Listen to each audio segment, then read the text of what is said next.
you are allowing the demand to train you and your business so that your capital is only invested where it's already guaranteed a return. And for me, that's the number one reason why I thought that this was the best entry model.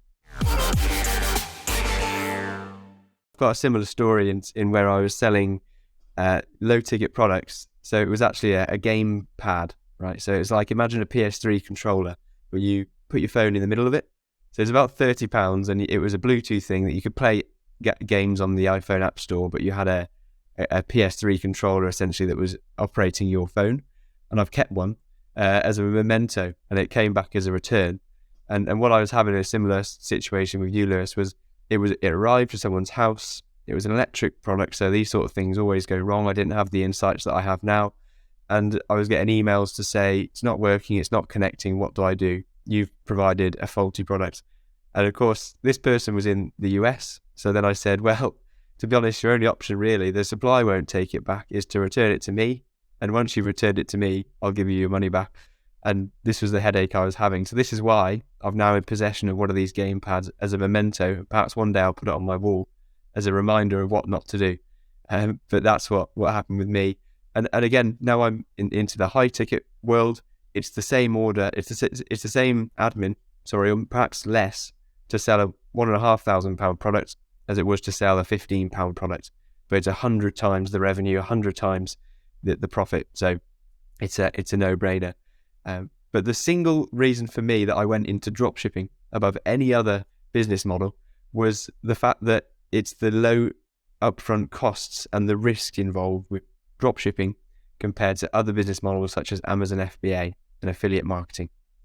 So I don't know whether it's the same for you, Lewis, but when I first started and realized I wanted to grow an online business, I sat down and researched what online businesses can I run from a laptop.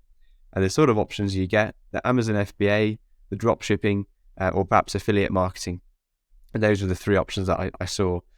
I realized early on that affiliate marketing was going to be quite intensive initially with work and in terms of putting out content frequently. And so I wanted to be something that was more hands-off. So that's where I moved over to a physical product, so dropshipping or Amazon FBA. And then I looked at Amazon FBA and realized that to get up and running, I'd have to invest in stock and start holding stock. And I'd have no real way of knowing whether these products were popular and whether I'd be able to sell them. And my fear was that I'd have tens of thousands of pounds worth of stock in a warehouse in the centre of the UK, and I wouldn't be able to sell them, and I'd just have that stock tied up and I wouldn't be able to get out of that. So that's why dropshipping, where I don't have to spend on buying any products up front, I can start making sales before I even buy my first product. And that just mitigated the risk drastically for me. And that's why I went with dropshipping, and eventually realized that high ticket dropshipping was the way to go for me. So that risk as well, Lewis, was that something that you considered and thought about? Yeah, I think that for me, the number one reason why dropshipping beats Amazon FBA hands down every time is that you don't have to make the decision and commit to the stock upfront, because you don't know what's going to sell. The market will teach you what they want, right?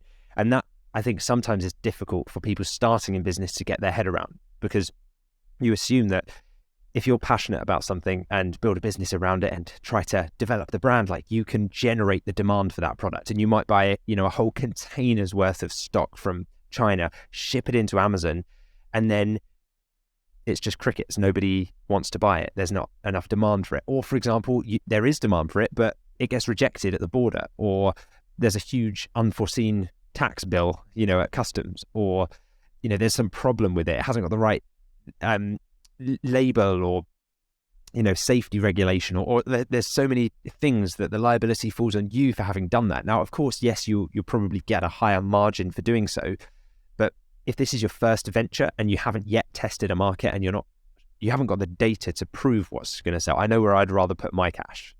I would rather test it and allow.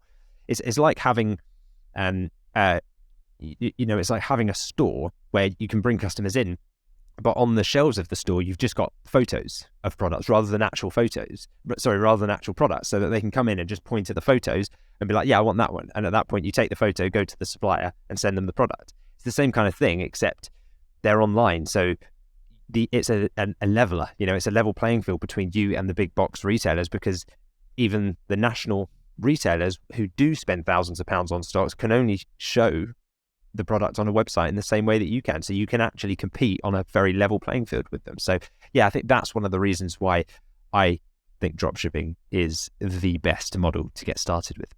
Yeah, 100%. And this is just going through the thought processes that we were having when we decided that we wanted to run an online business. And we both realized that I'm sure Amazon FBA works for some people, but that risk is something that we couldn't get over when we first started.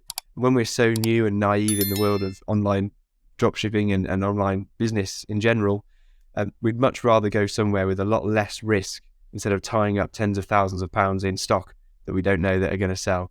And with dropshipping, something that's big and talked about quite a lot now in circles is testing your market very quickly and trying to find out whether people will just tell you they'll actually buy something, or whether they'll put their money where their mouth is and start placing orders with you very quickly. And that's what we can test very quickly with dropshipping, is we can put products on our store in a day, less than, in actually the space of 30 minutes, we can start to upload products to our website and run ads to those products. And straight away we get feedback from the market whether these products are popular. So before we've got to even buy any products ourselves, we're receiving orders, finding out which products are popular, which ones we should focus more on our marketing strategies, and then we can use that to feed back into our marketing campaigns and start scaling up to sell more and more of the popular products. Again, something that we can do very quickly with dropshipping and find out which products work and which ones don't. Whereas with Amazon, you make the choice up front and you put money behind it before you can find out where the winners are. And I think with that, it's similar to, imagine if you had a product, right? And you had your product with you and you thought, right, I'm going to go and sell this product. And you went to a conference and you started kind of trying to network with people at the conference and say, hey, are you interested in buying my widget? I'm selling it. Are you interested? No. Okay, move on to the next one. Are you interested? No. It's like a one-by-one approach, right? You're trying to assess demand on a personal basis versus going up on stage at the conference and just saying, hey, could everybody here who would like to buy this product just raise your hands? And then all of the hands go up and you're like, okay, great, there's demand. Now I can start. Now I'll go and buy a load of those products because I know that there are people there that are ready to buy them. That's basically the Amazon FBA model versus dropshipping. With the latter, with dropshipping, you are allowing the demand to train you and your business so that your capital is only invested where it's already guaranteed a return. And for me, that's the number one reason why I thought that this was the best entry model.